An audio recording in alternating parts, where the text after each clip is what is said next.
They actually have plenty of spaces to like burrow and hide and sleep. I just had to make some adjustments. Hi, I'm Elizabeth, and this is my cat lady home tour. Come on in.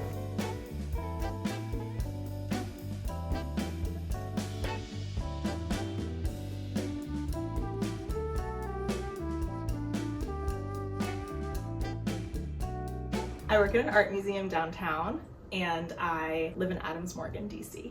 Sometimes I sing man-child to him because he's a big baby. Let's hear it. No. Basil is 5 years old, and he loves paper balls and tape, and also butt slaps. He hates when I'm on the phone, and he hates the hallway. Gimli is 4 years old. He loves belly rubs, alone time, stealing Basil's food. He hates too much attention, and he hates the sound of sneezing. Tell me a little bit about each of their personalities. Basil is needy. He's so needy, but it's so sweet because he just wants me all the time, and I just think that's like the most precious thing in the world. He's very food motivated, but more recently he's been very play motivated, which is an interesting change from being like growing older. Usually it's like the opposite. Gimli, we used to joke that he was kind of just here for the vibes, here for the food, here for the comfort, didn't really care about anything else. But he has been growing into like the sweetest, cuddliest boy. But as you noticed, he's a little bit shy. He's just like a little bit more subtle with his attention and his like desire for affection.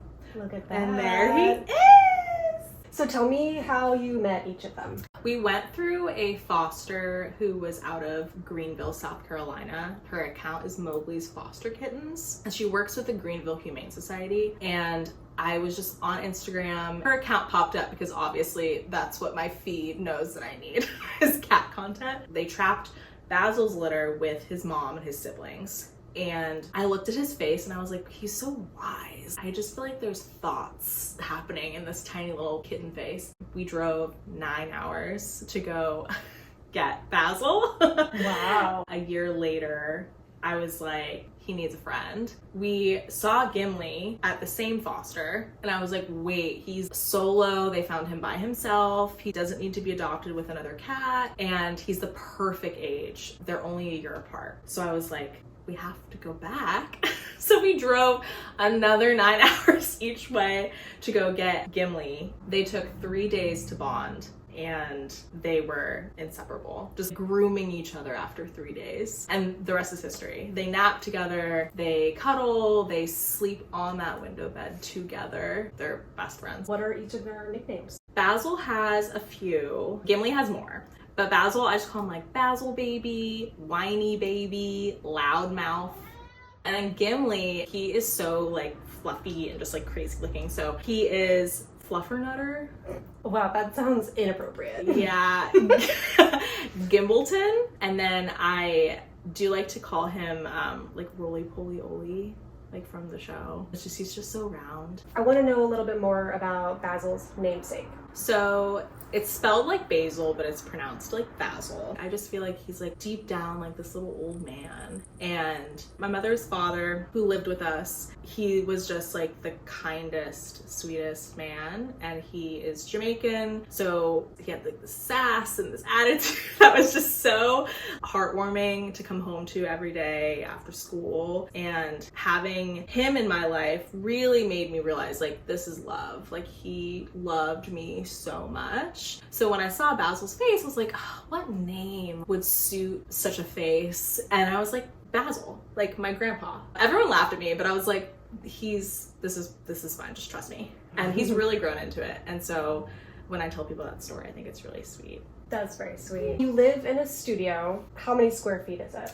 It's 375 square feet. Okay, so tell me how you make it work with you and 2 cats. Well, I can't get rid of them, so it has to work. We have to squeeze. I'm really lucky with my layout because I have this little alcove, which is where I keep the litter box. So it helps to kind of keep that separation between like where I'm sleeping and sitting and chilling and eating and where the litter box lives. I was kind of concerned that it would be too small for them, but once I put in all of my stuff, like my furniture and everything, everything, I was like, they actually have plenty of spaces to like burrow and hide and sleep. I just had to make some adjustments. So I added this window bed. I added like this tall cat scratcher that they could jump on. Obviously, I got really lucky with this window. So that kind of did it for me. And then the rest is just the fact that my closet is kind of separate and they can have plenty of spaces in there to like nap. Other than the really hard butt smacks, do they have any other weird habits? Yes, so Gimli, I call him like my little TSA agent because he didn't do it today because he's a little nervous, but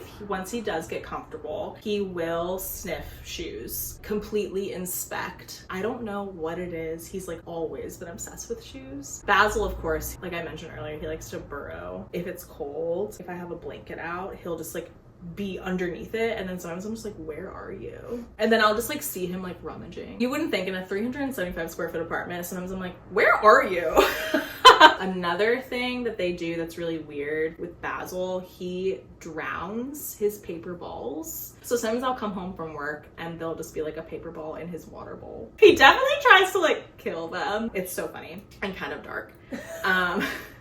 And then Gimli, I know I mentioned that he does not like the sound of sneezing, but if you sneeze, he will literally make a whiny noise and then run away. Achoo! He does not like when you sneeze.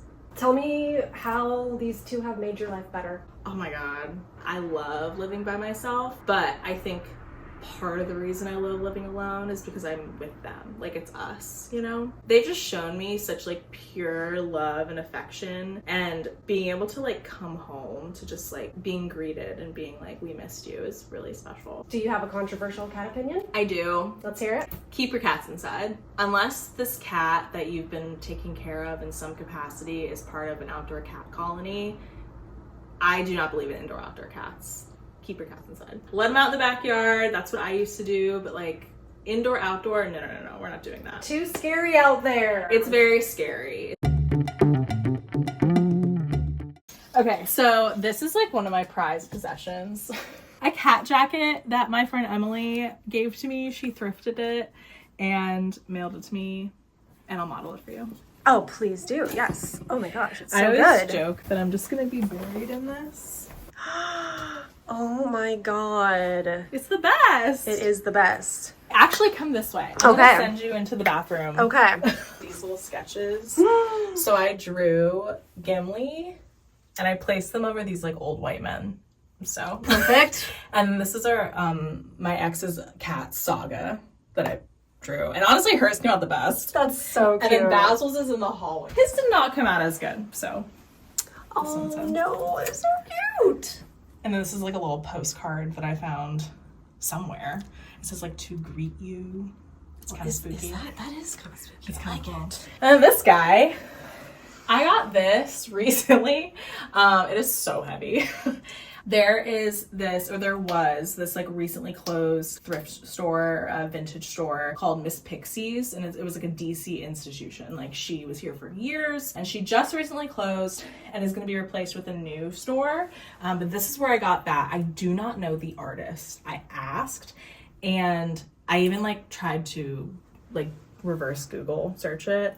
Nothing. So if anyone knows who made this, like, please tell me. I like it because it looks like a Cy Twombly. It kind of looks like a kid's drawing. It's like another man who's famous for sketching circles. I don't know if this is like a birthday cake or a glass of milk with candles. Not sure, but he looked upset, so I liked it. So this piece is like my most like prized possession. One of my best friends, Emily, her friend was a tattoo artist in Jacksonville, and his name's Lars. She asked him to do this portrait of my late cat, my first cat, Rem. I really love like Dutch art and Rembrandt, and that's who I named him after. So this is him as Rembrandt. I actually have a matching tattoo. You can't see it, but no, it's like under my jeans. Okay. And I have a couple things here. So again, my friend Emily, she gives me all my cat stuff because she basically got me into loving cats. Aww. This is from the British Museum, and this is like a little fan that she got in Japan. This little bell that she got in Japan as well. Oh my God. So every time I open this, it's like, oh, yeah. I have the little box that the bell came in, the little cat figurine from Mexico, and then I have this tea towel that my girlfriend gave me. I have their pictures, little close-ups. I have this little print here. And then actually this pillow is good too. Emily gave me this also. She's gonna kill me for mentioning her. So Hi, Emily. She's literally gonna scream. So I got this pillow too. I love this pillow. It's so kitschy. My slippers. Yep. Love the slippers. Where do you keep your litter box? Behind door number 1. Oh, perfect. I got very lucky with having this little alcove. Absolutely. Very lucky. So this is my pantry. Everything's kind of separate. I love this plant box. I don't know, like I mean, it doesn't really matter, right? Like who cares what the box looks like? But I was like determined. I was like, it's a small space. Mm-hmm. I just want the litter box to not look crazy. It's okay to care. It's okay to care, right? Thank you. It's okay to care. I care.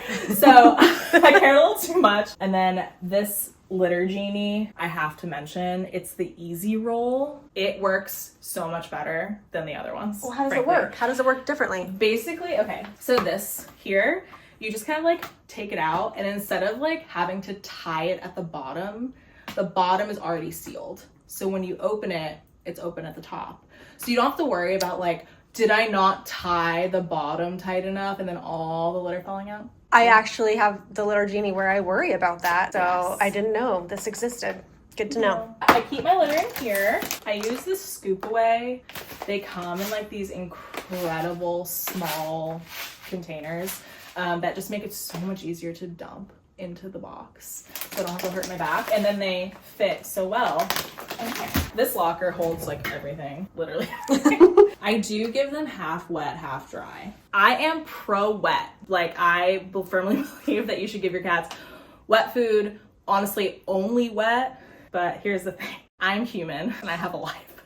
So Hello. so they have a little auto feeder so that if I am coming home later than normal, I don't have to worry about like, oh, I forgot, I haven't fed them yet. So they get like half their food. I get to the Dr. Isley's clean protein. It just keeps them full longer, and it's not like full of carbs. Again, with the plastic. Yeah. That's great. And then their wet food, they do the grain-free Tiny Tiger and the with grain Tiny Tiger. Because I went on this crazy rabbit hole where I was like, do they get the grains? Is the grains going to cause heart disease? I don't know. So I have both. I don't know. I recently got them this scratcher so they could jump up, window, leap. It's been working. Yes. Gimli's been into it. Instead of scratching the couch, they will scratch this. And then this little guy here. Basil loves this. I don't know if it's called sizzle? Sizzle, sisal, I don't know. I don't know. Basil prefers this, but Gimli prefers the cardboard scratcher. He is obsessed with it. So sometimes when I wake up and I roll over, he's laying on it. This is their window bed that folds up. Oh, nice. So I can shut these blinds. And then at night, like, I'll refold it. So my blinds end up just being like, it's crazy, but You do it for them. I do what I can. This is their toy box. Great. They're obsessed with it, actually. Gimli loves this ball that I think I got at like the dollar store. But they can pull this out on their own and then just like dig into it. Like Basil was like fully in this yesterday. They do not put it back. That's my job. Well, they're just toddlers. They're just babies. Yeah. And Gimli, his favorite toy is the bird. This is the Pet Libro auto feeder. I got the dual bowl, obviously, because there's 2 of them. Gimli loves to steal food, but he only steals Basil's wet food. So they both will literally eat side by side. I was shocked. That's amazing. It's pretty cool. Sometimes Basil will eat both if Gimli's asleep. Because if he's in the closet, sometimes he's just like dead. Oh my gosh. And he won't even hear it go off. So I cannot, listen. This has been under my bed for like 4 months. Gimli is obsessed with it. It has been under the bed, in the foyer, and I can't seem to get rid of it because every time I come over here, like right before you guys showed up, he was like sleeping and on it, under the bed. So he is my little bridge troll, and he sleeps under there.